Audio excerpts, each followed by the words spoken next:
Olá, gente, tudo bem? A paz do Senhor. Eu gostaria de estar compartilhando uma mensagem a qual o Senhor fala comigo profundamente.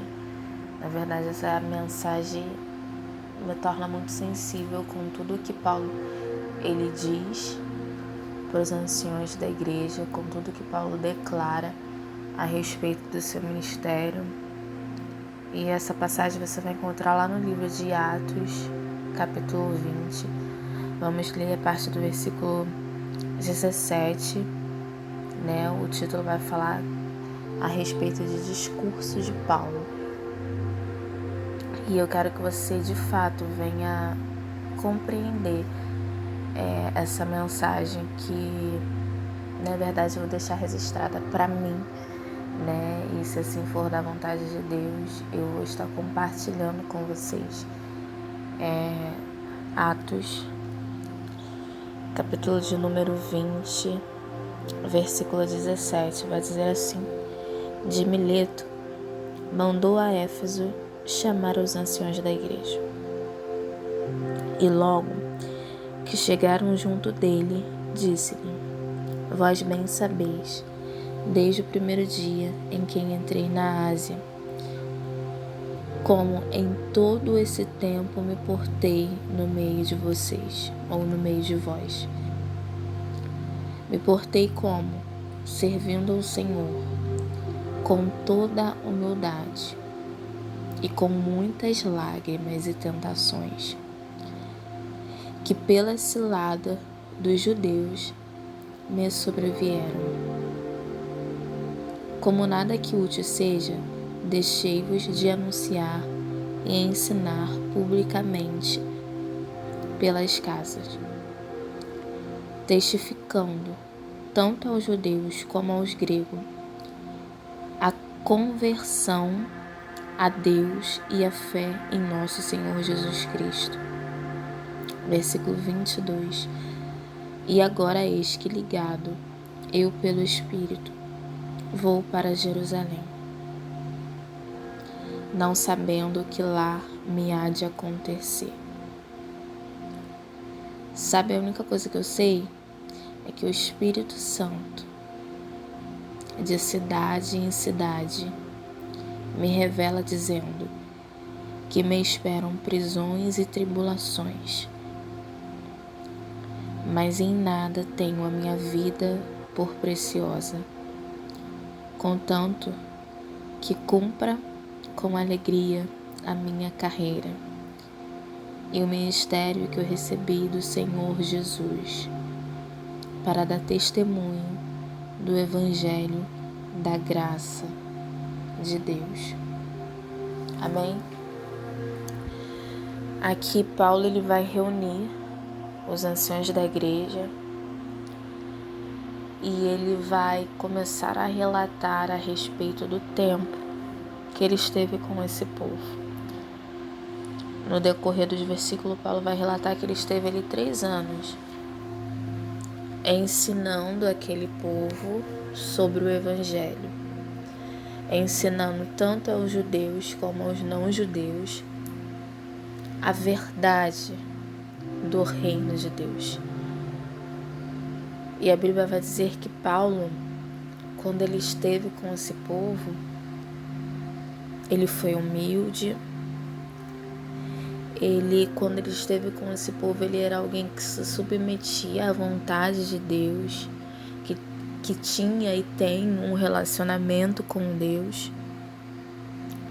E Paulo vai dizer que quando ele esteve com aquele povo, ele esteve com aquele povo em lágrimas, em tentações. E a Bíblia vai relatar que em muitas ciladas.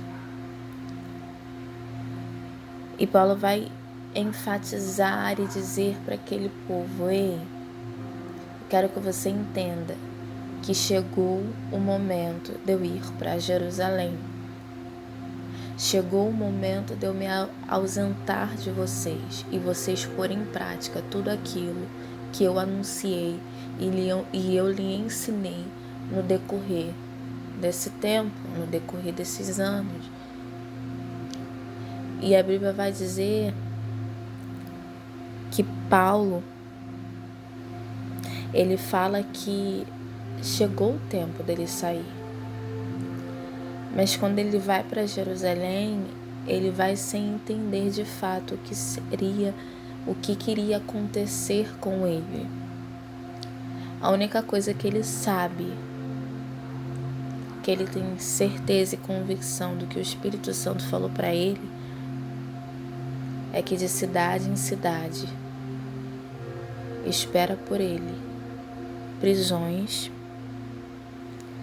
e tribulações. E, gente, cara, como isso mexe comigo, porque, querendo ou não, a gente olha para o Evangelho, a gente olha para o nosso ministério, a gente olha para o nosso chamado e a gente pensa, caraca, eu tenho um chamado, é proclamar, é anunciar o Evangelho de Deus, é ser um instrumento através da palavra, é ser um instrumento através da intercessão, é ser um instrumento através do louvor. Só que, de fato, Paulo me ensina algo que verdadeiramente, gente, não é natural. Não é natural, porque se a gente olhar pelos olhos naturais, olha, a vontade seria desistir. Se a gente olhar para os olhos naturais, aquilo que o Espírito Santo declarou para Paulo seria, Senhor, chama outra pessoa, eu tô bem no meu canto, eu tô quietinha, não quero. A gente muitas das vezes olha para o Evangelho de Deus como um evangelho de facilidades, de cumprir promessas, de livramentos, de vitórias. Não que isso não aconteça ou que isso não seja possível. Pelo contrário, Deus tem maneiras diferentes de trabalhar com cada um. Só que Paulo me ensina que, independente daquilo que o Espírito Santo lhe revelou, independente da situação que ele estava vivenciando, que ele iria vivenciar, ele entende que o propósito e o chamado dele precisava ser cumprido. E quão difícil é nós entendermos isso. Quão difícil é a gente passar uma mensagem que muitas das vezes soa como loucura. Quão difícil é a gente renunciar a algo que a gente tanto quer por amor do Evangelho. Quão difícil é nos apresentarmos como santo, como alguém que preserva e zela pelos direitos e pelas vontades de Deus.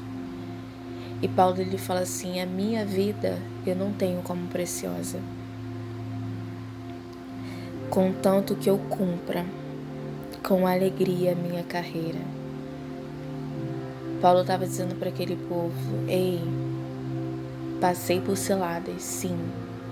Passei por tribulações, sim. Estive com você em muitas lágrimas, sim. Fui preso, sim. Sofri. Mas a minha vida não é mais importante do que o dom. A minha vida não é mais importante do que aquilo que o Senhor me chamou para viver. E sabe por que muitas das vezes a gente não consegue viver e cumprir aquilo que o Senhor estabeleceu para a nossa geração? Porque muitas das vezes a gente tem a nossa vida como preciosa demais. A gente tem os nossos planos como algo superior à vontade de Deus. A gente tem aquela percepção de que Deus deve cumprir a promessa porque ele prometeu. Se ele prometeu, ele é fiel para cumprir, e a gente anseia, a gente anela por vivenciar coisas extraordinárias da parte de Deus. E se hoje o Espírito Santo te dizer outra coisa? Será que de fato você vai estar pronto para vivenciar? E Paulo fala, cara, eu vou cumprir com alegria a minha carreira, o ministério que eu recebi do Senhor Jesus, para dar testemunho do Evangelho de Deus.